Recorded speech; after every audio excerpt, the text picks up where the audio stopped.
Welcome back, guys. This is JE Live, and I am Jake Ellenbogen, the host of JE Live. Welcome in. Rams win, of course, 28-19 over the Detroit Lions. The Rams improved to 6-1, and the Lions are still winless, unfortunately for them. What a game. I mean, really, a lot of action on both sides. I mean, obviously, unfortunately, if you're a Rams fan, you would like to see a little bit more as far as points, were considered, but props to the Lions. They did everything the right way. When you are that much of an underdog, and by underdog, I mean they were literally 15.5-point underdogs in this one. You have to pull out all the stops, and I feel like, Dan Campbell and his crew really did a nice job of doing that. Was it annoying to watch? Of course, but you start off with the, obviously the onside kick. You have the 70-yard touchdown to DeAndre Swift, but then you go for it on fourth down a few times. You come up with, a couple conversions there, and on top of that, you have two fake punts. You have to get a little creative in that sense, and they came out, they wanted to play the spoiler, they didn't want to go down easy, and so, credit to them, credit to their defensive line. I thought they did a really nice job of dictating the defensive line, played a physical football game. I thought they outplayed the Rams offensive line when it came to the run game. You saw, obviously, this was one of his worst performances, Darrell Henderson, in the league. He ended up averaging 3 yards per carry, which is really unlike him this season. He's really had a great year, but they did a nice job of stopping the run and forced the Rams to do their thing and throw the ball, and that's where they didn't do as well. Had a lot of injuries in that secondary, as I said. They were starting, Jerry Jacobs and A.J. Parker and Amani Oruwariye, but I thought the Rams did a nice job. Of course, it's all about just winning the game, collecting the W. We talked about, how this could potentially be a blowout, but at the end of the day, you just want to get that win. And so I think at the end of the day, I think everyone is excited for a 6-1 football team. Obviously, you would like to see them be undefeated, but that is out of the, it's not in the cards right now. Of course, the Cardinals are still undefeated. They did beat Houston, but they're going to cross that bridge when they cross it. They still have other games they have to play. You win what you have on your schedule, and at the end of the day, as long as you make the playoffs, anything can happen. So let's just talk about this. I'm going to go through your comments, try to answer as many as I can. As always, we'll try to do that. If you have a very imperative question, or if you want to support the channel in any way, you can leave a super chat. Not only will it highlight your chat and I'll be able to see it immediately, but on top of that, it will also help out the channel, and I do appreciate donations. So that's out of the way. Let's get into it. Matthew Stafford, 334 yards passing. Definitely a good day at the office for him. In addition to that, 3 touchdowns. He was 1 away from tying Jared Goff's total touchdowns last year with the Rams. He had 20. Stafford now has 19 on the season through 7 games. So pretty crazy stuff there out of Matthew Stafford. Thought he played a good game. I thought the Lions did a nice job of holding on to the football. They had a 9-minute drive, and they turned the ball over. But had they not turned the ball over there, I mean, that's an incredibly productive drive. You had 14 plays on that drive. You tired out the defense. You kept Stafford off the field. That is how you can beat this Rams team. So, unfortunately, I understand Raheem Morris's defense. I understand the bend don't break, but as you saw today, it can break a little bit, and obviously the point of the defense is to not allow the big plays, and they did it right off the bat. Take the big play away, though, this defense only gave up 19 points, and I always say, I get asked, well, what about the, all the yards they gave up? What it comes down to is this. Yeah, they give up a lot of yards, right? But at the end of the day, yards don't matter. It's all about points, and if the Rams defense once again only gave up 19 points in this game, I'll take it. It's a little frustrating, obviously, but I think that's definitely something you have to feel good about. You have to feel understanding about. You're not going to be perfect in every game.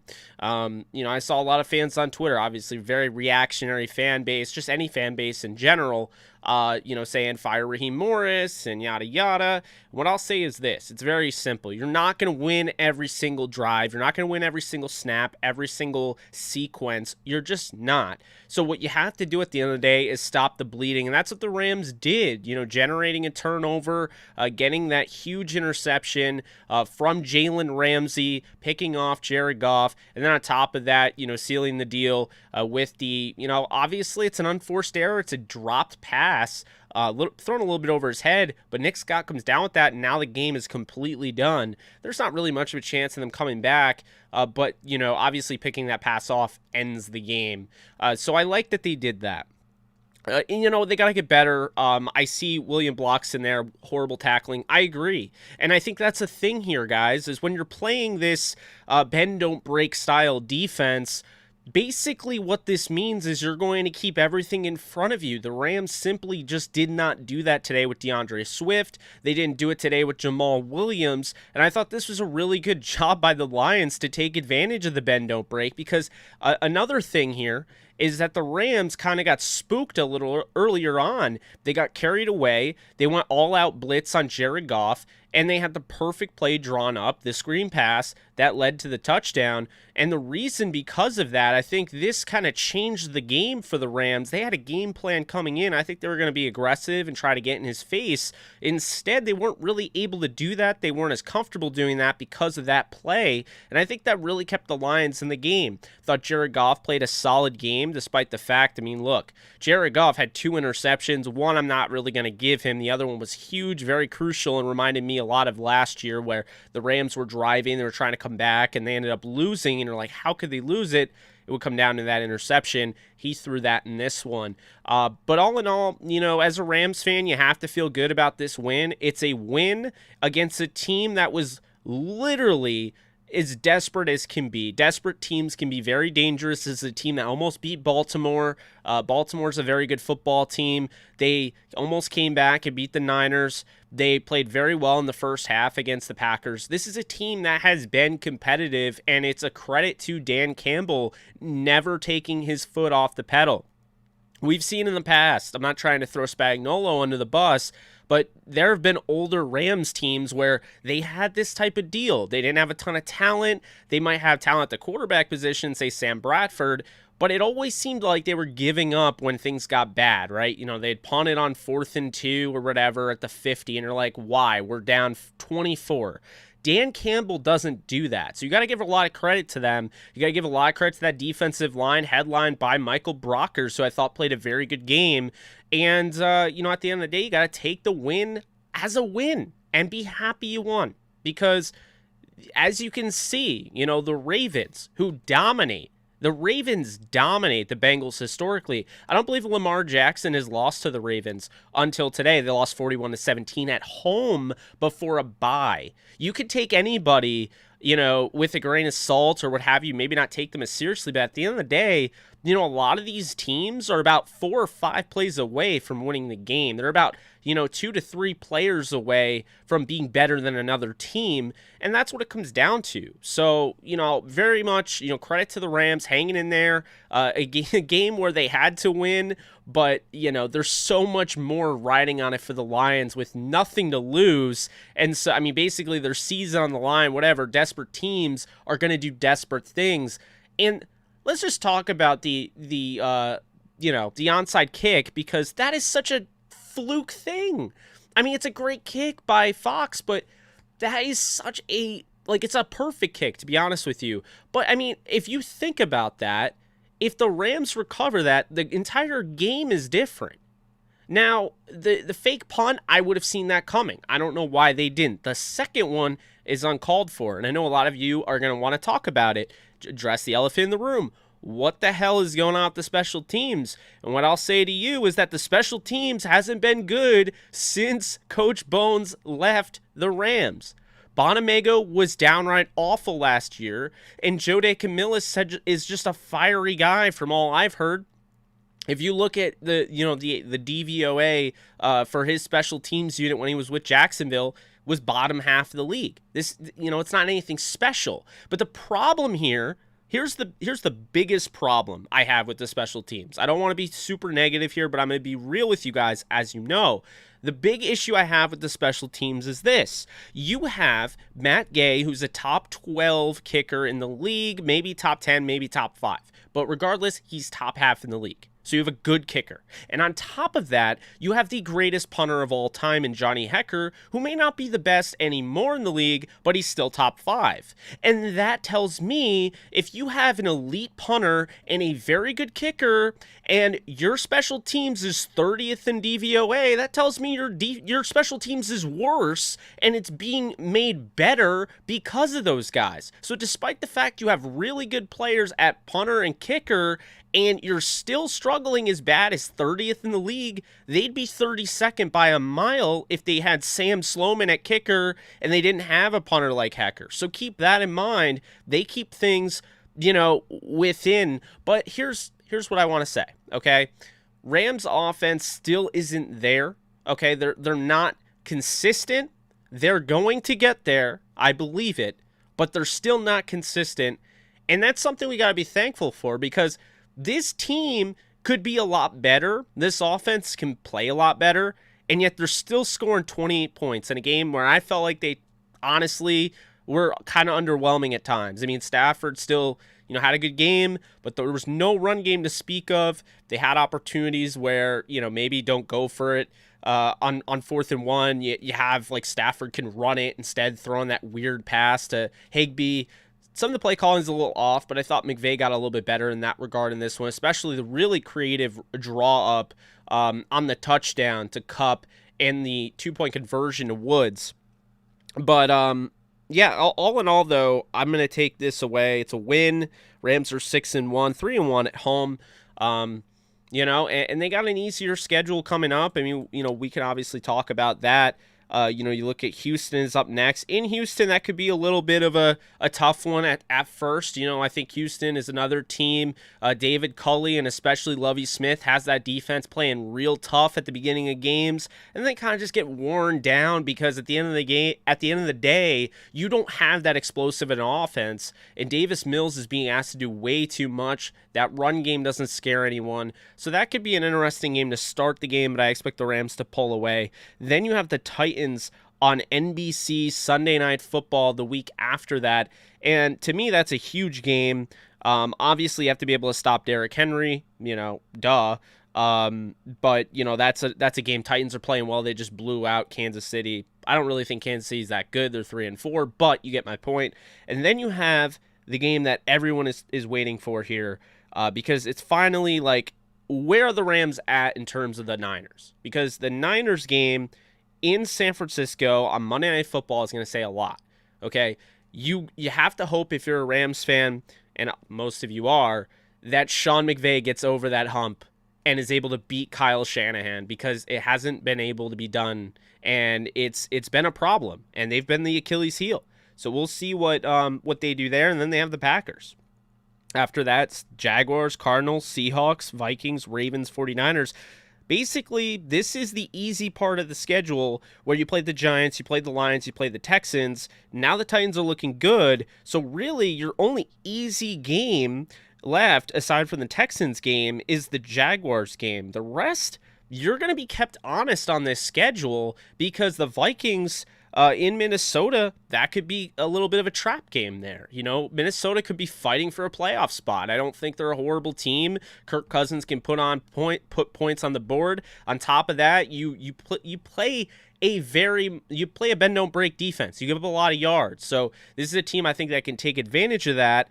And on top of that, you have in Baltimore, second to last game of the year, you could be playing for a first seed and what have you.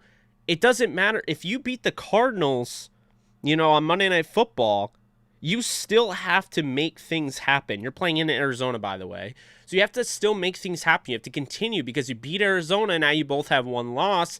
We'll see how the year shakes out.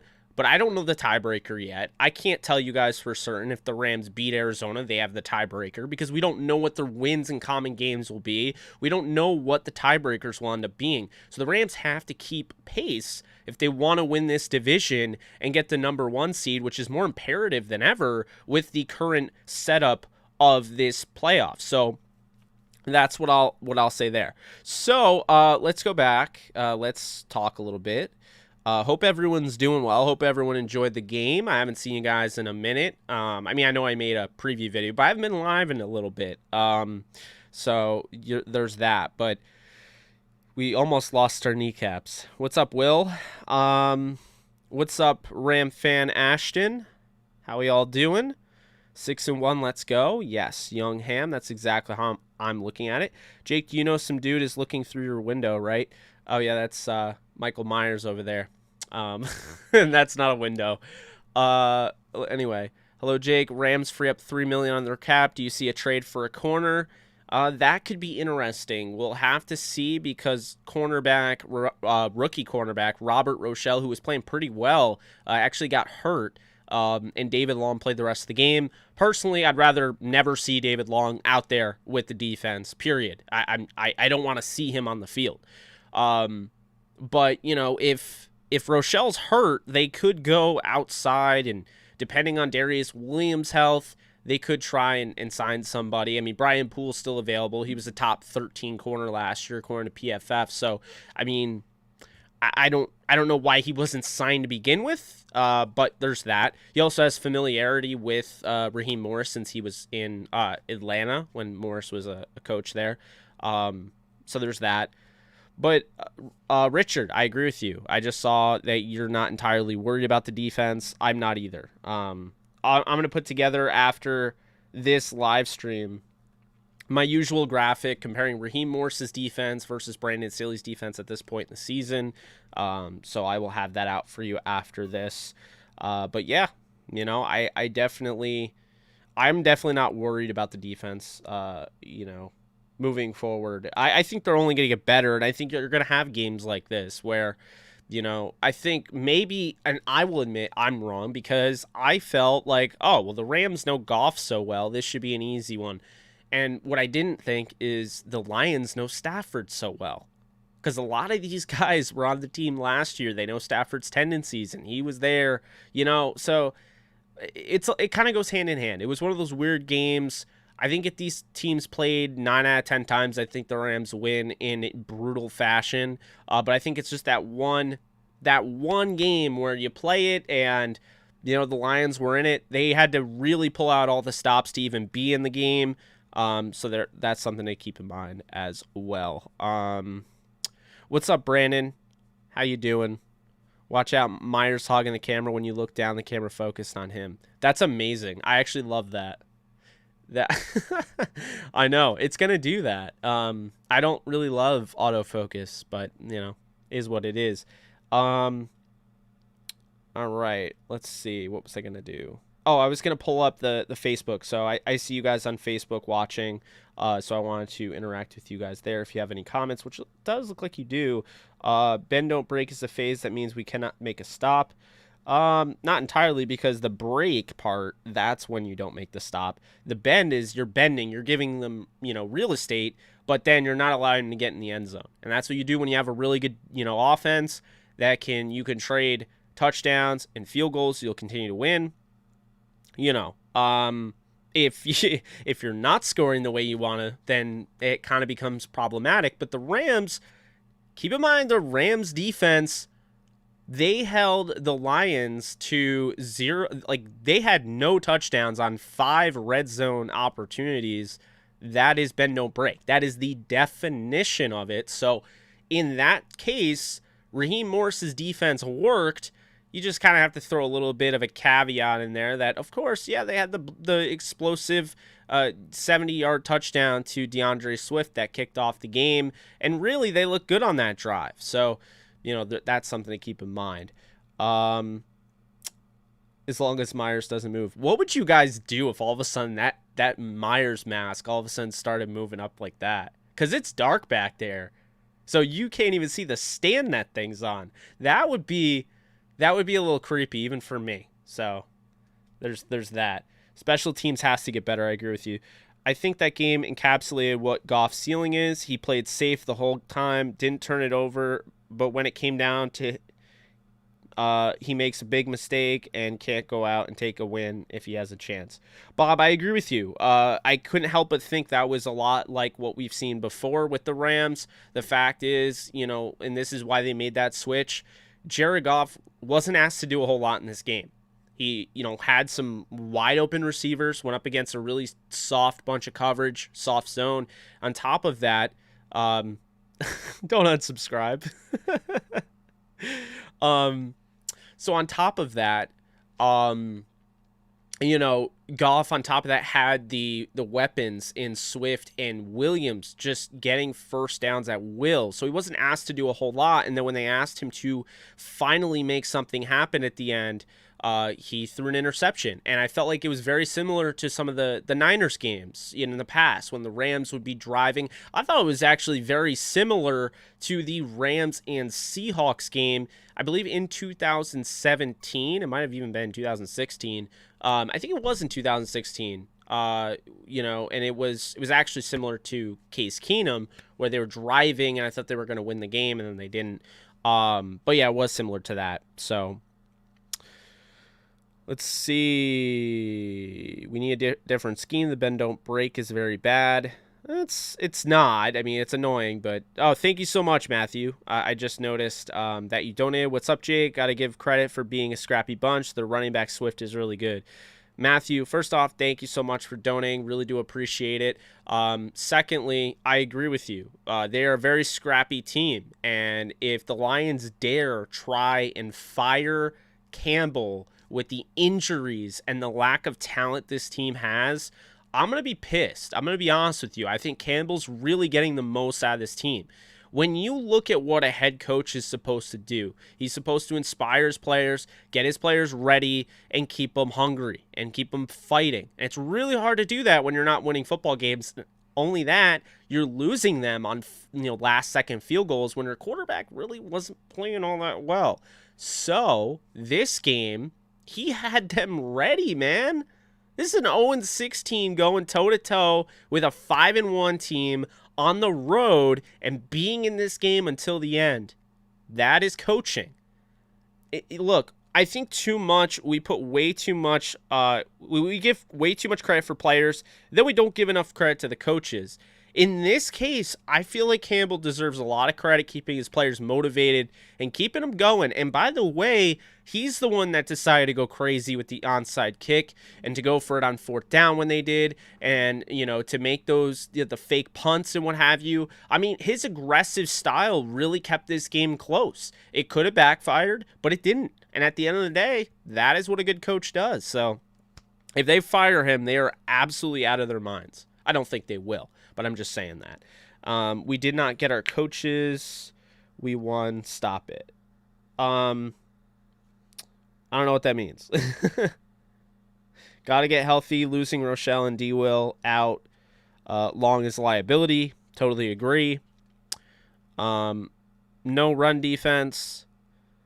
I mean, look, like most times when I go back and I watch the film, or when I go back and I look at the stats, the stats really, they weren't that bad. Aside from the 28-yarder to CJ Moore, the Rams gave up under 100 yards rushing. DeAndre Swift only ran for 3.7 yards per carry. Jamal Williams at the end started getting going. As the game moved on and got physical, the Lions offensive line had, the momentum there.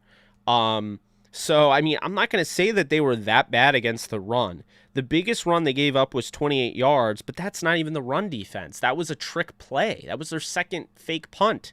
The longest run they gave up was 14 yards. The longest run the Lions gave up was 10 yards to Darrell Henderson. The Lions, they did a nice job against the run, holding the Rams to only 47 yards on 19 carries. That is good against the run.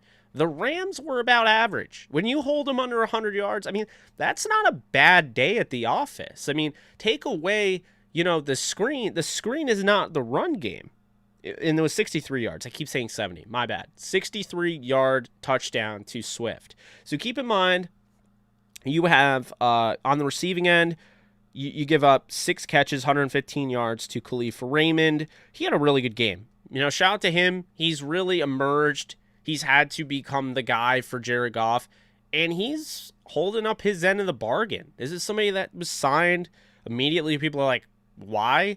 I watched him with the Titans. He's not only a great returner, when he had to fill in and be that guy, that slot guy, when Batson got hurt, I was pretty impressed. So Khalif Raymond has really turned it up a bit.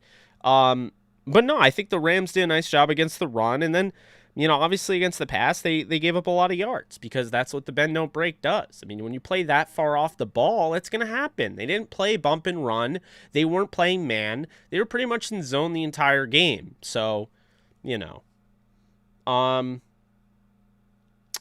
was I going to say? Yeah, so the Rams got to Jared Goff twice. So my 8+ sack prediction, nope, off. I had Stafford throwing for over 300 yards. I had Darrell Henderson running for having 3 total touchdowns, which didn't happen. I gotta say, I like that they involved Van Jefferson quite a bit. I'm a little concerned with the lack of usage of Deshaun Jackson. Because I do feel like you have an explosive weapon there. And can I just say, I love Ben Skoranek. I think he can play in this league. I think he'll eventually get an opportunity as a receiver.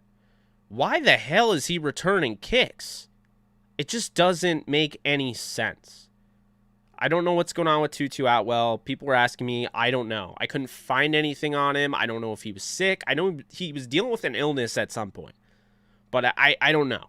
So, I got nothing there. But, yeah, absolutely, Philip. That's what I've been saying. I think you have to give the Lions credit for sure. I won't hold the special teams plays against the Rams this game. They're doing fakes and onside when the situation doesn't call for it. I think they catch everybody off guard playing like that. Jake, do you think the Rams will make a move at the trading deadline? I don't, but we'll see. Stranger things have happened. Jake, do you think Stafford is still in the MVP conversation? Oh, yeah, absolutely, Paul. 100%. Stafford is probably still number 1 in DVOA for quarterbacks. I mean, he had a pretty good day. 334 yards, 3 touchdowns, no interceptions, and there wasn't one throw where I felt like, ooh, that could have been picked. Where I was at the Giants game, he had 4 could have been interceptions. There were times where the Giants really had, it well telegraphed, and they had an opportunity to pick the ball, and they didn't. This game, for the most part, he just put the ball where it needed to go. There were a couple, iffy plays, especially the 4th down call. I felt like he could have just run it instead of trying to fit it in to Tyler Higbee. I hated the call in general. But no, Stafford played a really good game. I mean, it's time to start looking, though, at Cooper Kupp being the offensive player of the year. Because right now, he is on a ridiculous pace. I don't think anybody in NFL history to this point had 800-plus yards receiving and 9 touchdowns. But here we are, and now Cooper Kupp all of a sudden, he's got over 800 yards receiving and 9+ touchdowns. I believe they said in the Super Bowl era, no one has done that going into Week 8, going through Week 7, going into Week 8. No one's done that. So it's time to start talking about Kupp as the Offensive Player of the Year candidate right now. Because we do know that the quarterback, MVP is the quarterback award. But, I mean, I wouldn't be surprised if Cooper Kupp ends up as Offensive Player of the Year the way he's playing. As long as he stays healthy. That's been his biggest issue. Okay, but he is just so good with the ball in his hands, guys. And it's not just, he plays faster than he tested, at the combine, what have you. I feel like he got faster after the torn ACL. I know it sounds crazy, but go watch his film from 2017 and then watch his film now. He just looks faster. But on top of that, he's so strong. When you have a 1v1 where a guy has the upper hand on Kupp, and then Kupp just muscles him to the ground and gets the first down, that is what I'm talking about. So when they were saying earlier in the broadcast, he's got to do a better job of making that tackle. Well, yeah, but are we going to give credit to Kupp for breaking that tackle? Because he doesn't just do it in this game. He does it every game. It's every game. It's something. He gets the ball, and in his hands, he is so dangerous. So, you know, and on top of that, you have Robert Woods. If you look, there's not a duo in the league. The top two receivers on the Rams, there's not a duo in the league that has over 1,000 yards like the Rams and Cooper Kupp have, or Cooper Kupp and Robert Woods has. I mean, obviously, Cooper Kupp has over 800, right? So he's the majority of it. But Woods and Kupp have combined for over 1,000 yards on the year. They're the only duo to do that so far through week 7. So they are on an absolute tear. And I think that's a big thing because the offense I still don't think is anywhere near where it can be, and that provides opportunity. Now, I had somebody ask me earlier, does this mean the Rams are a team that plays down to their opponent? I wouldn't say that. I would look at it on a game-to-game basis. So at the end of the day, the Rams are going to play Houston next week. I don't think the Rams are going to look at Houston as an easy mincemeat type of game and destroy them. I think the game will probably start out. I think Houston will have the upper hand early on. I think their defense will get some stops. I think, they're not. I mean, that's not a place I want to go on the road against a team that has nothing to lose and everything to gain. Once again, but on top of that, I think you watch Houston, the tendencies, they were up 5-0 or 2-0, whatever, against, I think it was 5-0 actually. They're up 5-0 on Arizona. Arizona scores 30 plus unanswered. That's what I'm talking about. So if that game starts off where Houston's up 3-0 going into the second quarter, I won't be surprised, but I don't expect the Rams to lose, So this is still, for my money, this is the best team in the league. I still think this team is better than the Cardinals. I think they had a bad game against the Cardinals in a power ranking setting. So the Bogan 10, for instance, I would rank the Cardinals ahead of the Rams because the Cardinals haven't lost a game and they beat the Rams head-to-head, whereas the Rams have lost a game and they lost the Cardinals head-to-head. But I still think those are the two best teams right now. I think the Rams still are the best team. And keep this in mind. Only the Cardinals game have they lost. They've been able to figure out a way, despite not getting off to a great start, despite something, some bump in the road. You had the Indianapolis game, I thought was a great example of, battling adversity. You had the really unfortunate punt, goes in the end zone, they get a free touchdown. You come back, you win that game. You go up against the defending Super Bowl champions, you kick the crap out of them, and the only reason that game looked close at the end is because of a garbage time drive by Tom Brady that made it 34-24 instead of 34-17. In addition to that, not everything went well with Seattle. Seattle was all of a sudden starting to drive, but you stayed poised, you stayed calm, you stayed collected, and you won a game on the road, hostile environment on Thursday Night Football. And anybody that wants to use Russell Wilson being injured as an excuse, I'd argue that, can't believe I'm saying this, but Geno Smith played better than Russell Wilson did. On top of that, you were down 3-0 going into the second quarter, and you scored 28 unanswered against the New York Giants. So it's a constant thing with this team is that they come back, maybe they start off a little, rough, and maybe they're not the most perfect team, but at the end of the day, it's all about the final result. And the Rams have won 6 games out of 7 this season. The one game they lost is against a team that's still undefeated, against a team that's dominating everybody they play for the most part, and is a team that they'll be able to face again, knowing their tendencies, knowing that they're not last year's team, knowing how to beat them. And so that, to me, is why I look at this team, and I still think they're the best team. It's all about the result, guys. And, I think this Rams team has a lot of, room to grow. But I think a lot of these teams in the league, the Buccaneers are destroying teams now, but look who they played. They just played the Bears. Call me, and I love the guy. I think he's going to be a star someday in Justin Fields, but call me when Justin Fields has more than 140 total yards, okay? Like, that type of deal. And then they went up against Miami, So it's like, Tampa really hasn't, it's been the Patriots, the Dolphins, and the Bears, So I think a lot of teams right now are going through a little bit of a rough patch and trying to figure out their identity. Rams might get a doctor point on the power rankings. I'm sure someone will be like, well, they should have destroyed the Lions, but they didn't. But then that same person will probably put Tampa ahead of them, who they beat head-to-head. So it doesn't really matter. Power rankings at the end of the day don't matter, although I do appreciate when you watch mine. But what I will say is that if you're concerned about the Rams, if you're concerned about their special teams, their defense, look at other teams around the league, okay? The Packers got destroyed the first game. They've won 6 straight. So teams are kind of figuring themselves out. Kansas City, who was in the playoffs last year, went to the Super Bowl and lost. They're now 3-4. I don't even know where Patrick Mahomes went because it's not the same quarterback that we're used to. Their defense is still atrocious because they've been complacent. Like I said, they should have gotten a lot better there. They should have focused there. Instead, they didn't. They drafted a running back last year in the first round. Nice job there. But it doesn't end there, guys, because Baltimore just got destroyed at home against the Bengals, who were horrible last year. And now all of a sudden the Bengals are 5-2, and hold on a second, they are first in the AFC right now.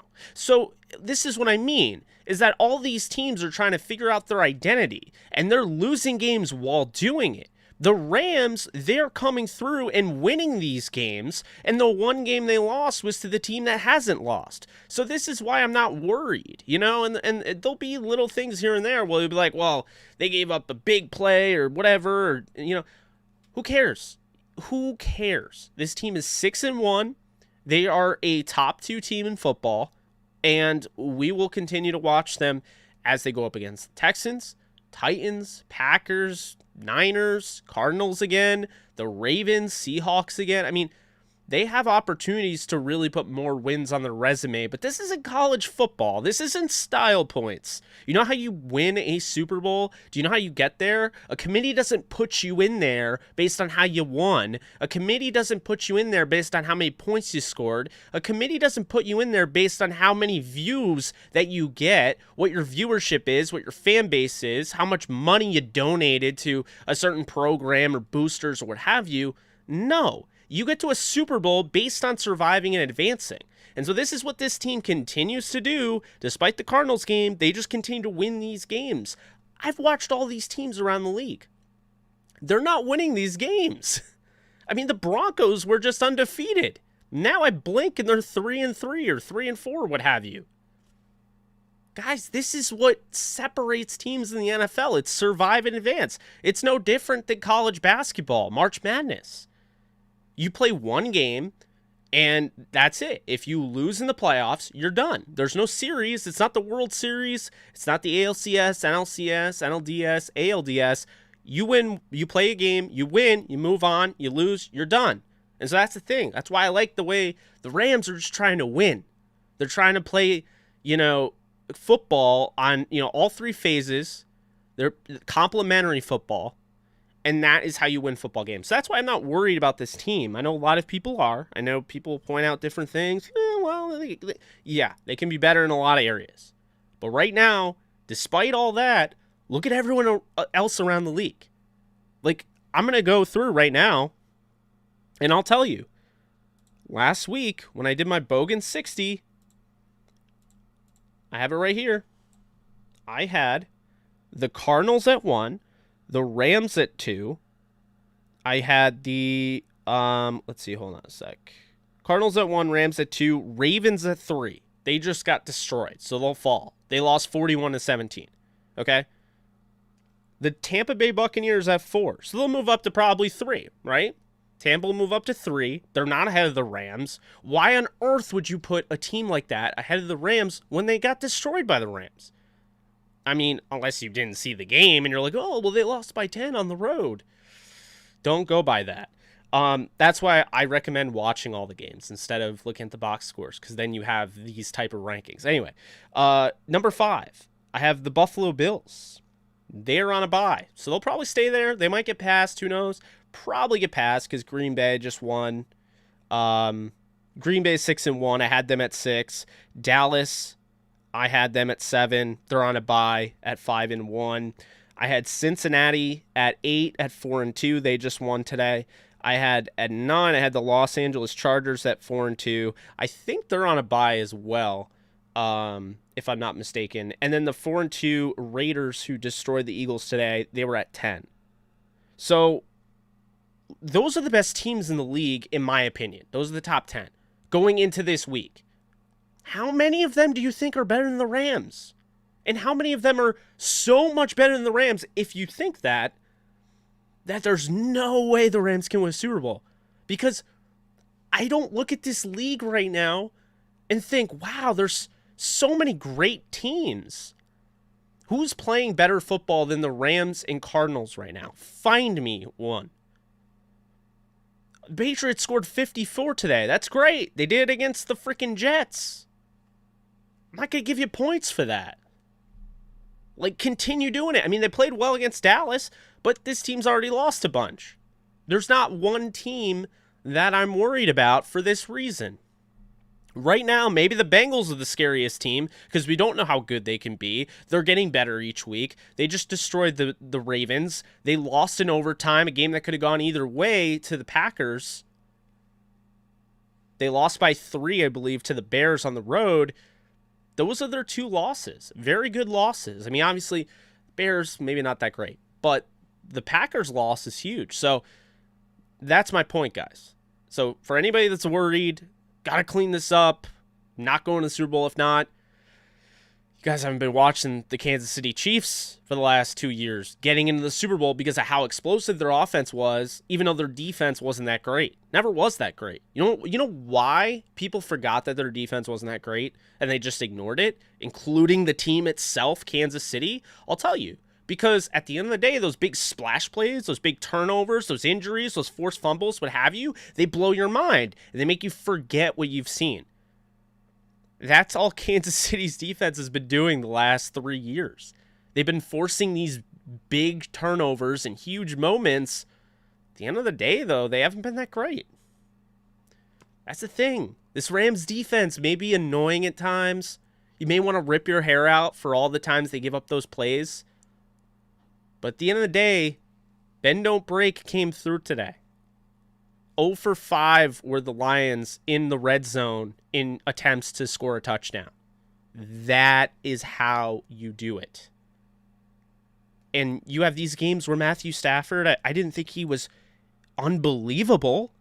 And he still threw 334 yards, 3 touchdowns, not 1 turnover, wasn't close to throwing interception. I mean, they can only get better, and they're already up here. So it's, see what I'm saying? So that is, that's my little rant there. And yep, and Wonder just pointed out that they're 42-0 under Sean McVay when winning at halftime now. So Rams slide by one of the best in the league, the Lions. I don't think I called the Lions one of the best in the league, but,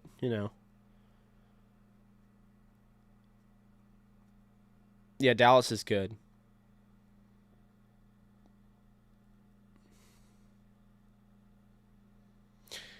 Yeah, very good. Sean McVay's coaching tree is looking very good. Matt LaFleur is 6-1. Taylor, I mean, I gotta admit, I know things can happen, stranger things have happened, what have you, but I'd be really shocked if the Bengals fell off the wagon. Because they're 5-2. They're the number 1 team in the AFC right now. And guys, it's not because their offense entirely. You would think, oh, well, they have Joe Mixon, they have Joe Burrow, they have Jamar Chase, T. Higgins, Tyler Boyd.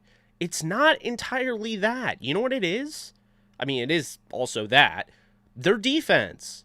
And by the way, they are one of the, I'm not recommending going out and paying a load of money to a pass rusher like the Rams did for Leonard Floyd. I was for it, but it can backfire. You know who didn't backfire? And I know it's early, but he's not going to backfire because of how well he's playing right now. I don't feel like he's just going to fall off a cliff. Trey Hendrickson, guys. The Saints could never afford him because they were $100+ million over the cap, and they had to make all sorts of moves to stay that way. But we don't talk about it enough. The Bengals going out and getting Trey Hendrickson has changed their defense immensely. It's kind of like, with the Rams going out and getting Jalen Ramsey. You think the Rams would have been the #1 defense last year without Jalen Ramsey? Aaron Donald is phenomenal. But Aaron Donald can only do so much when the coverage isn't where it needs to be. Jalen Ramsey's unbelievable cover skills and his just shutdown ability last year led to more sacks because quarterbacks had nowhere to go. Because then when you have a #1 guy, you have Darius Williams playing off him, makes Darius Williams better. So there's that. Where do I have the Niners in the power rankings? I only do the top 10 this year. I've only been doing the top 10 for videos. It's a lot of work. I use keyframes and things like that. I try to make like effects, as you guys have seen. I've added player photos, stuff like that. So because I put more time into it instead of just talking to a microphone in front of a camera, I like to just do 10 of them. Plus, I think 10 is good. It keeps the Bogan 10 was never supposed to be a 30-minute video. It started off that way, but really it's supposed to be a quick hitter where you come, you watch, and it's about 9, 10, 11 minutes, and then you're done, and you're good. So that's why I've tried to keep it short, so that's why I only do 10. Where would the Niners be? I don't know. The Niners are the weirdest team I've seen this year. I thought they'd be a lot better. Now I don't know if they'll make the playoffs. We will see. They could. And I think a lot of it comes down to this week. I think if the Colts beat them, it's going to put them in a really bad spot. I know that game's about to start. It's not going to be easy for the Niners at 2-3. If they fall to 2-4, Indy needs this win.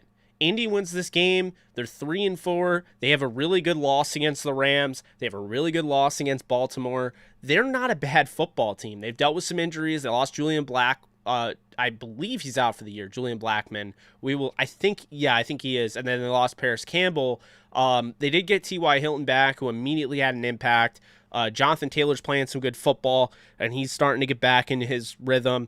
So I don't think the Colts are out of it. So this is a big game for both sides, and in that case, I think tonight's going to be a banger. I'm going to go 35-32. I'm going to say 35-32. I think Indy pulls off the win in San Fran. I'm going to go with that. And I'll go 31-28. That's what I'll do. The Bengals are winning their division, and they very well could. Pretty crazy, right? Crazy how that stuff happens. Guys, if you enjoy this, please be sure to like it. We only have 47 likes, but we have over 150 people in here. So if we could do that, that would be great. I think it'd get more people in here. I'm not done. I won't say I'm not even close, but I think I got another 10, 20 minutes in me. So if we could all just hit that thumbs up, get this thing up past 100, let YouTube know, hey, I like JE Live, and I'm a Rams fan, so all the Rams fans, YouTube should recommend you to come watch this video. That'd be great. Be really helpful. Hey, Jake, you got me hyped right now. I'm trying. I mean, I don't want to just get people hyped, I don't want to just do things to make you excited when it's false hope. I'm going to keep it real with you. It's why I am admitting that, yeah, the defense can make me want to rip my hair out. But at the end of the day, the defense is working to what it's being asked to do. You're going to have those slip-ups. You're going to have the explosive play. You can't allow it, but still, they only gave up 19 despite giving up 7 right off the bat. So, Levi Stadium. I don't really know. I've never been there. Would have loved to go there, actually, because the Rams, when they played against, I want to say, Washington, 2017, I had an opportunity to go to the Niners game. I think it was the Thursday night game.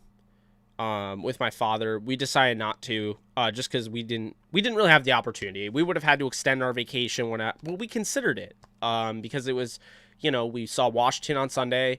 We went to Disneyland on Monday, and I think we left on Tuesday or Wednesday. the game was on Thursday. So we're considering extending our vacation to go to Levi, and we decided not to. So I can't tell you exactly how I feel about it. I can tell you overall, like, places I've been to. Like, I feel like MetLife is kind of just, you know, a standard default stadium. I don't think it's amazing by any stretch. Definitely don't like the parking there at all. But, you know, I don't mind MetLife. Obviously, the Rams have a lot of success there. They're 3-0 the last 3 times I've been there, and they've scored a ton of points. But, you know, that's what I would say. As far as Levi, I've never been there, though, so I don't have a true, you know, opinion on it. The Clippers Arena, SoFi Stadium, will be the best in sports when it's done. I don't know anything about the Clippers Arena, but I saw it the other day, like, you know, what it looked like. So, you know, that's cool and all. I'm not a huge Clippers fan. Obviously, I really can't stand them, but good for them, though. I don't know if I would trade Swift in fantasy. I'd keep Swift. I'd be trying to trade for him, if anything, because Jared Goff is still going to dump it off to Swift. I mean, you guys know I said it over and over and over again in my preview. DeAndre Swift has the most fourth quarter touches in the league, and I felt like in a blowout, they were just going to keep dumping it off to him. They didn't get blown out, but it still kept giving him the ball. So why did the Rams restructure Havenstein's contract, free up $3 million? That I don't know. $3 million seems more than just wiggle room, like I've mentioned before. So I don't know. It could mean something. Gillette is okay. Needs more entrance and exits. The link in Philly is okay. I've been to Gillette. Saw the Rams and Patriots when Mark Bulger went up against Matt Castle. Donnie Avery caught a bomb. It was really close. The Patriots ended up winning. I was in standing room only, so I don't have the true feel of like what the seats are like, right? But I thought Gillette was cool. I don't remember it too much. Like, I don't remember a ton about Gillette. I've been to MetLife 3 times, so I remember it very well. Obviously, considering I was there last Sunday. Which one would be better? I don't know. Maybe MetLife, but I don't really remember Gillette all that well, so that's not fair for me to say. I just remember that when I went to Ralph Wilson Stadium, I was not a fan of Ralph Wilson at all. It had nothing to do with the cold, because it was the coldest day of my human existence, but I just didn't like Ralph Wilson. I thought it was a really run-down, breaking-down stadium. So I wasn't really a huge fan of Ralph Wilson. I like the Coliseum. I know a lot of people don't. I like the old school kind of look and everything. You know, is it the greatest stadium ever? No, but I've also never been to the greatest stadium ever, which I do believe SoFi Stadium is probably just another level going there. I also think Minnesota Stadium, because it has that newer architecture that SoFi has, kind of similar to, you know, Jerry World. I would probably go with SoFi, you know, by the looks of it on TV, but I would say that Minnesota's probably number 2. They got a hell of a stadium. I'd love to go there. Love to go to SoFi. Got to get to SoFi at some point. But, you know. Troy Reader is the linebacker in the NFL. That's interesting. Do you mean he's the best or the worst? I wasn't sure where that was going. Inglewood, great sports town. Detroit should go for the first overall pick at this point. Jake, love all the info. Thank you, Ted. Appreciate you. I hit like before you came on. Appreciate you, William. Jake, when are you going to SoFi Stadium? Paul, I wish I had a good answer for you. I don't, because I don't know. I'd love to go as soon as possible, but I don't know when is possible. So there's that. You know what sucks even more? We were supposed to draft Donald, and we basically gave away Stafford. It's so hard, man, being a fan of the Lions. Yeah. No, I hear you there. Detroit, make sure to go get your quarterback some receivers. Jake, who do you think the Raiders will get as coach? That's a great question. I mean, if I were the Raiders and I just lost John Gruden, or I just had to send John Gruden away, and personally, I wouldn't have hired John Gruden to begin with. Like, that's not that. I wouldn't be going after the veteran coach really ever. I'm like a young blood type of guy. That's why I was a huge fan of going out and getting McVay. You know, I'm a big fan of Joe Brady. If I was the Raiders, I'm going out and getting Joe Brady, or I'm going to see if Lincoln Riley wants to come to the NFL. Those would be my two options. If neither are options, I might do something crazy, and I might go after, what's his face with Wisconsin. I might go after Jim Leonard. I'm not even kidding you. I would do something balls to the wall crazy. That's what I would do. But not everyone has to live the way I live. It's okay, because I am aggressive and it doesn't always go well. Jake, do you think the Chiefs losing Austin Reiter is hurting the Chiefs this year? No, I think the problem is, you know, everyone wants to blame it on the offensive line. I've been seeing that a lot. Mahomes has no time to throw. No one's open, whatever. I love Mahomes. Mahomes was my QB1 coming out of the draft. People thought I was nuts, but I said, look, this is clearly the best quarterback in this draft. He's better than Watson. He's better than Trubisky, Kaiser, you know, what have you. However, we gotta call it like it is. Patrick Mahomes is struggling. Even when he has time, he's forcing it, and it's not going the way he wants it to go. Patrick Mahomes lost them that game against the Ravens. Don't get me wrong, the defense also lost in the game. They gave up, 11. The Ravens were down 11, and they gave up, all those points and everything to Lamar, gave up all those yards. Their defense is terrible. But Patrick Mahomes throwing that ill-advised pass, not living to play another down, is the reason the Ravens were able to run out the clock and win the game, okay? The game was over. If Kansas City doesn't do that, they probably end up winning. So Mahomes really cost them trying to force something, when he's about to go down. And then today, I hate that, okay? If you're about to go down, I love that you're trying to keep the play alive. You do realize, though, when you're sprawled out like Superman and you're trying to dump it off like that, you're trying to flick it, you do realize how much danger that puts you in, right? If you didn't see Mahomes hit today, I was very worried, because that is literally how you get paralyzed. When you're full on out like that, you're sprawled out, and then you get hit up like that, that is how you get a spinal contusion or something along those lines. Like, I don't want to mess with head and neck injuries and spine injuries more than that, but that is what happens. That, like, Mahomes can't play at this level the rest of his career. He can't play with this style. It is killing him, and it's actually hurting his team now.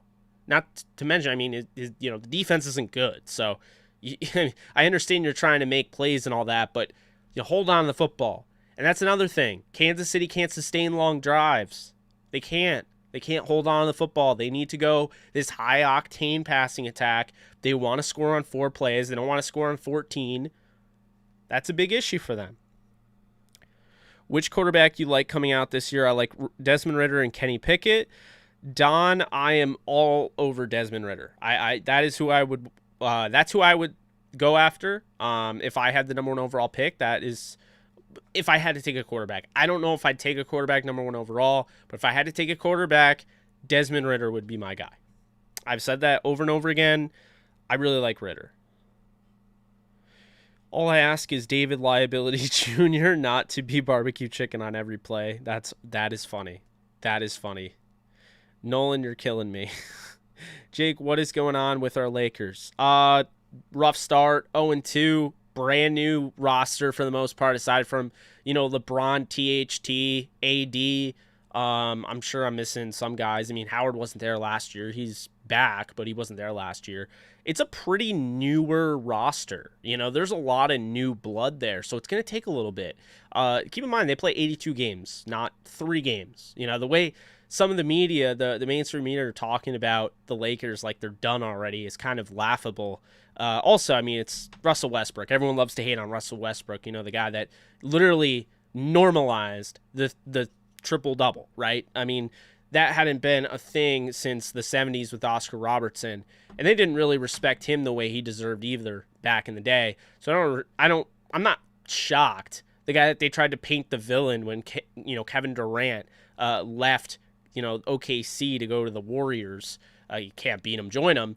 I'm not surprised that they continue to try to demonize Russell Westbrook and be like, he's the reason they're losing. But he played a bad first game. He looked good in his second game. He's not great from 3. You should probably stop taking those. But you have to keep the teams honest when you're on the court. You have to. But no, I'm not worried about the Lakers. I still think that they can win a championship this year. And if we're deciding an 82 game season off of 2 games, then I'm concerned. That's what I'll say. Jake, any good movies coming out that you'd like to see?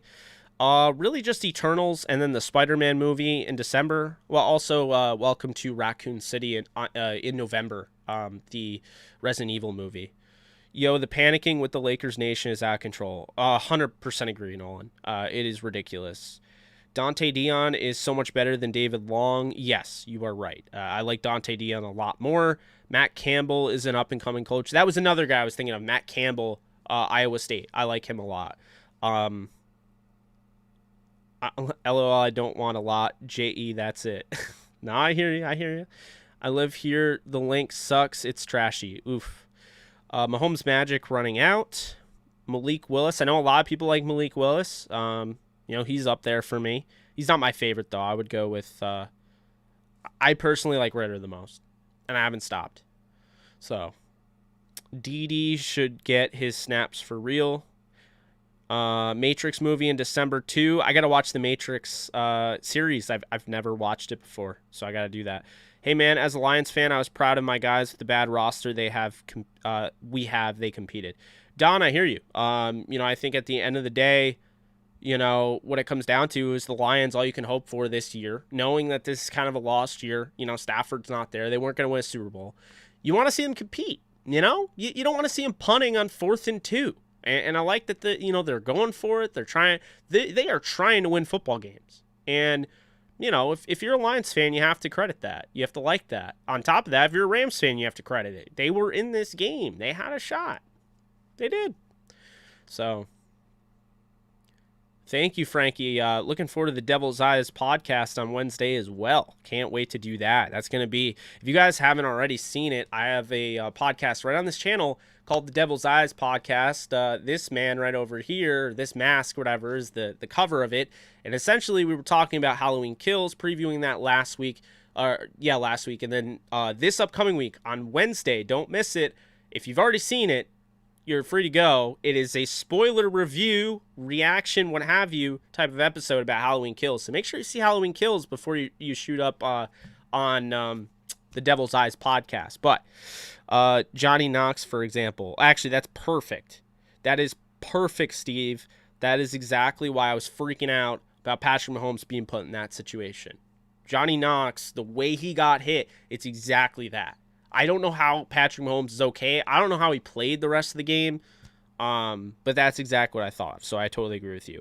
Jake, did you see the Penn State game yesterday? 9 overtimes.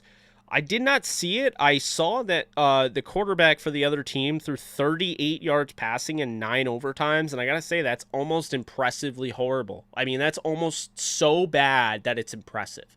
How do you only throw 38 yards in 9 overtimes? I mean, that's just horrible. Wow. They won, but wow. Jake, I like the Michael Myers mask. Thank you, Paul. I love it as well. Michael's my guy, I mean, he's terrible. He's not a good human being at all. He's not really a human being, but I love the mask, man. So it's cool. It's the 2018 one. I was going to get the Halloween Kills one, but I'll tell you this, with the side of his face that's burned and everything, it wouldn't look good in the light that I used, so the lighting would have made it look bad, and that's why I decided to go with the 2018. We are at 93 likes. We don't have 100 yet. Please be sure to thumbs this up if you enjoy it. Let's get me over 100. Would really appreciate it. 6-1, baby. You are absolutely right, Scott. Welcome, welcome.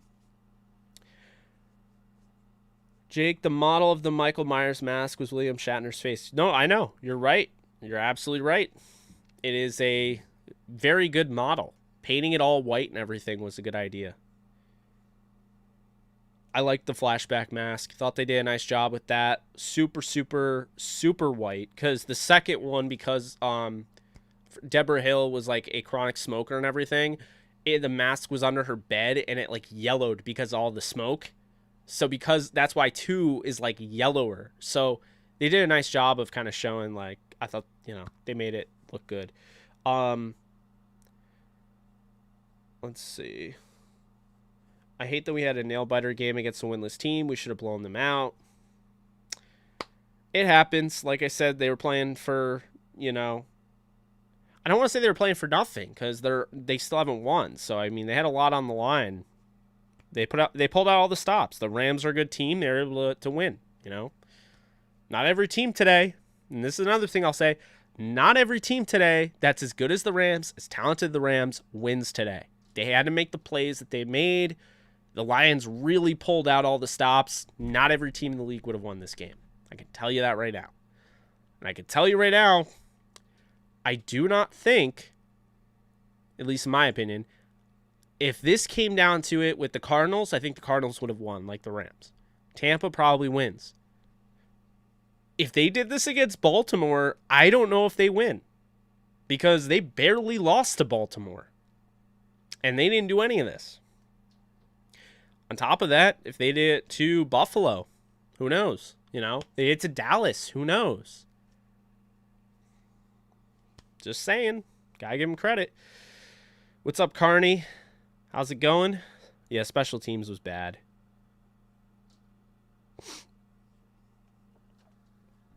Man, I'm thirsty right now. 1 second. Sometimes you talk a lot, like for an hour straight, and then you like lose. You get a sore throat or whatever. That's me right now.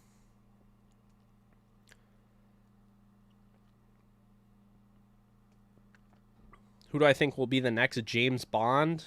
I have no idea.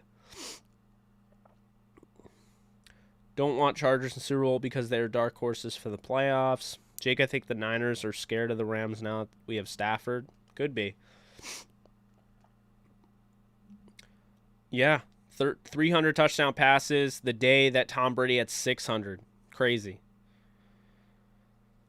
A team I like, the Lions needs a coach like Campbell. Dude has cojones the size of bowling balls. Don't care about what anyone thinks about except his team. No, I agree with you. I like that. I like that he's willing to fight for his players both on the field and off the field. Let's see. Love seeing a much more active Rams community. Agree with you. Yeah, these have gone very well. I mean, 99 likes, guys. Come on. Let's get it to 100. I want the triple digits.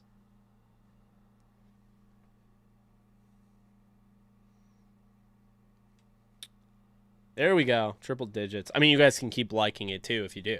Don't get me wrong. It helps, but... Trey Lance, yeah. But at the same time, like, what has been Trey Lance's role? You know, he filled in for one game and threw 2 touchdowns or whatever. I mean, I don't know. Yo, Jake, Kupp #1 receiver yet? Yeah, Kupp is right now maybe the best receiver in football. So, yeah.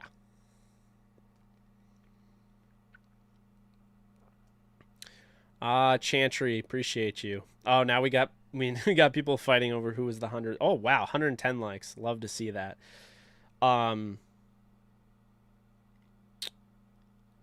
So I know I said this last week, but I do plan on going live a bit more this week. What do you think of Cam Newton or Nick Foles to the Lions if Goff is benched? I don't think Goff is going to get benched, but I wouldn't mind if the Lions... Well, I think the Lions, personally, they should go out and get Kyle Sloter, but that's just me. I'd say Sloter or... I don't know. There's not a lot of quarterback options, but I do like Sloter a lot. I mean, he, you know, obviously he's been on my show before, but he's been on the Lions before. And, you know, this is somebody that has shown in preseason that he can compete. He's been a game day backup. Didn't get a chance to get in, but he was a game day backup for the Vikings, you know, Raiders, what have you. So I'd like to see him get an opportunity. If they were to bench Jared Goff, I'd like to see Kyle Sloter be the starter for the Lions. It won't happen probably, but I'd love to see it. Let's see. How about them Bengals? You were right. They look good. #1 prospect is, God, I forget his name. The Oregon pass rusher who's just a monster. Thibodeau. He is just, he's the best in my opinion. I don't think anyone is on his tier, but that's just me. Hey, bro, any insight on Burgess not playing? He played a bit today. I couldn't tell you as to why. I'm not really sure, but you know, they've just decided not to play him as much. But yeah, he played a bit more today. He played against the Giants too. Jake, do you think Kyle Shanahan is on the hot seat this year? If they don't make the playoffs? Good question. I don't know. I doubt it, but I don't know. Good question though. By the way, if need a punter, the guy from Oregon State is good. Another good Oregon State punter. Jake, do you... Okay, I saw that. Jake, let's hope the Rams don't look past the Oilers. Could be a trap game before they play Tennessee. Oh, Texans? Yeah. Jake, let's hope... All right, saw that. It's starting to look like the Cardinals can win out. What do you think, Jake? Have you looked at their schedule lately? I mean, I'm not about to say the Cardinals are about to win out, guys. The Cardinals have to play on Thursday Night Football against the Packers. So, yeah, I wouldn't say they're about to win out. Wow, Elijah Mitchell is running well, I guess, in this game. Jonathan Taylor fumbled. Oh, boy. Not a good start for Indy. Well, it looks like they just had an explosive play. All right, Indy's coming back. We'll see. I'm looking. All right, so here are the standings right now. So as it stands right now, here are the playoff standings. First in the NFC, you have the Cardinals at 7-0. You have Tampa as the second seed at 6-1. Green Bay at 6-1. Cowboys at 5-1. They had a bye. Rams are 6-1. They're at the fifth seed. The sixth seed are the Saints at 3-2. They had a bye last week. They play against Seattle on Monday Night Football. And then Minnesota, they are 3-3. I believe they had a bye. And did I say Minnesota? I meant to say Seattle. The Saints play Seattle on Monday Night Football. The Vikings, I believe, had a bye. They're 3-3, and they're tied with the Falcons. The Falcons, they have the tiebreaker based on best win percentage in conference games. The Bears lost today, so now they're 3-4, tied with the Panthers, who have now lost 4 straight. And then you have San Francisco, Seattle. San Francisco's 2-3 playing right now. Seattle's 2-4. Washington's 2-5. You have the Philadelphia Eagles at 2-5. They lost to the Raiders today. The Giants are 2-5, and then the Lions at the 16th seed, last in the league, are 0-7. Then you have the AFC. The Bengals are 5-2. They are leading the entire AFC, followed by the Raiders at 5-2, the Titans at 5-2, and the Bills at 4-2 on a bye. Then you have fifth seed, the Baltimore Ravens at 5-2. The Los Angeles Chargers are 4-2. They're on a bye, sixth seed. And then the Browns right now, since they won on Thursday night against the Broncos, are 4-3. They are at the 7th seed. You have the Steelers alone at 3-3 in the AFC at the 8th seed. They're on a bye. Then you have the Patriots at 3-4. They actually have the tiebreaker over Kansas City and Denver due to win percentage in conference games. So those all those three are 3-4. Indy's 2-4. They're playing right now. The Jets are 1-5. The Jaguars are 1-5, and then you have the 1-6 Dolphins and the 1-6 Texans. So that's your league right now. So, pretty crazy stuff. I don't think the NFC is a pretty not shocking event. I mean, the Cardinals are a little shocking coming into the season, sure, but I mean, these are all really good teams coming in the season. Buccaneers, Packers, Rams. I mean, the one thing I'll say, though, is the AFC, if you had the Bengals and Raiders through week 7, if you had them at 1-2 seeded, I would have said you were nuts, but you would have been right. I don't think anybody in their right mind would have had the Raiders and Bengals at 5-2 tied for the, no one. So, pretty crazy. Thank you, Hilltop. Appreciate you. What does Henry have to do to secure an MVP award? Good question. I mean, I feel like at this point, since it's such a quarterback-driven award, I mean, he might have to run for 3,000 yards.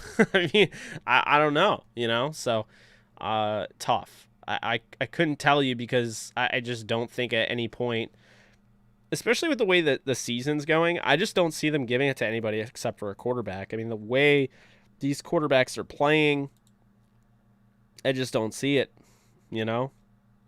So, I mean, Stafford has 19 touchdowns on the season. It'll be interesting to see who gets it, though. I'm going to check and see if NFL, the stats are updated, because they're not on ESPN. They always take like a day. I think stats are not updated on NFL.com either. One thing I didn't expect to this point is that Lamar Jackson would be outpassing Matthew Stafford. I'm sure that's not the case anymore, but coming into today it was. So, no way. Jake, if the Raiders bring in a new coach, I think Carr will be done. The Steelers will be a nice fit for him. I actually like him on the Steelers. I think that'd be cool. Yeah, I don't know what's happened with the Panthers, but they look bad.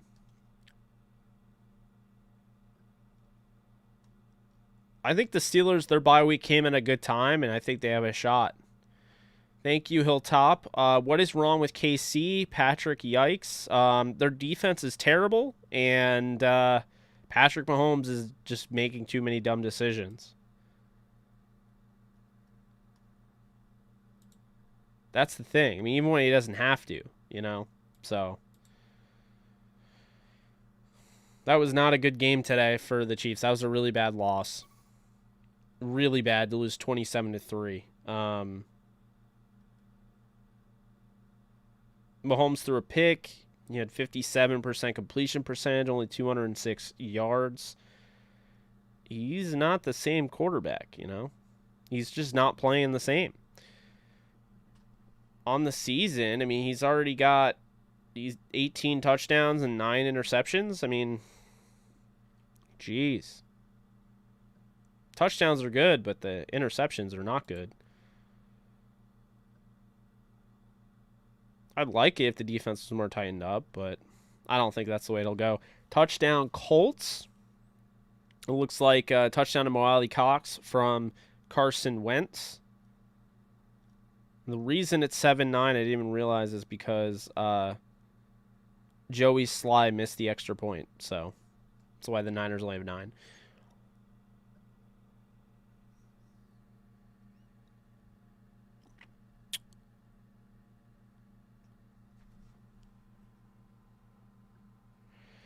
Yeah, the Ravens are very banged up at this point, but they got absolutely destroyed, so, you know. Carr and the Steelers, I like it. I like Carr and the Steelers.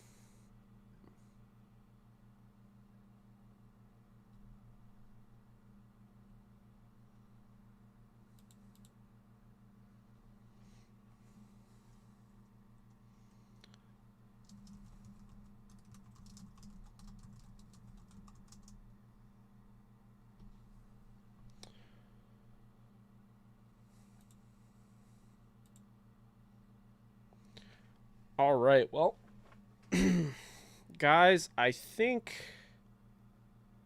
that's going to do it. So we will have all sorts of content throughout the week, this upcoming week. No, I don't have any concerts, although thank you guys for checking out that content. I just wanted to do, you know, YouTube shorts from my my concert, the Ice Nine Kills show. But yeah, I mean, you know, I had those there. I did the preview. I did the Bogan 10. So I think we're going to see this week. We're going to try to... Don't leave us. I gotta, unfortunately. But, I mean, I could just leave you with Michael. If you want me to just roll it and just have him stare at you. But yeah, guys, no, really appreciate it. Plan this week. Basically, I'm coming out with my first ever content creator course comes out at midnight. So if you guys are interested in that, link is in the description. I'm really excited for that.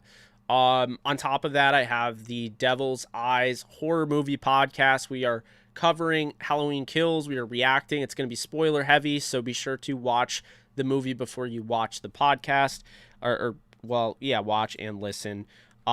It's also on all platforms, whatever. I'll have the Bogan 10 Tuesday, Wednesday. It'll come out around that. Then we'll do, a preview of the Rams-Texans game. And furthermore, we'll have some, miscellaneous live streams. If I feel like throwing them out there, I'll do them. And then we'll try. I'm going to try to make sure that I can get the film breakdown this week. I wanted to do it last week, just never came to pass because I went to the Devils game and I went to the concert. So this week I don't have anything going on in that regard. So looking forward to doing that. But great pregame video. Thank you so much, Red State. Really appreciate that. Guys, just really appreciate you always supporting me. Appreciate the donations, really help because, like I said, this is part of my full-time job. So this is how I make money. I also have a job, writing about like NFL bets and what have you for the game day, and Downtown Rams. But this is also how I make money. So, I appreciate it. Without you, I wouldn't be able to do this full time, So I really do appreciate that. But I will see you guys soon, and we'll start having some gaming on this channel again because I miss it. I like streaming. I like game streaming, whatever you want to call it. I like doing these. I like doing the podcast. I like putting out all sorts of content. We're the 85% Rams channel. So if you like horror, if you like MCU, like all that stuff, that's why this is 85% Rams, because you still have your Rams content, but then you have also other content if you enjoy it like I do. So that's it.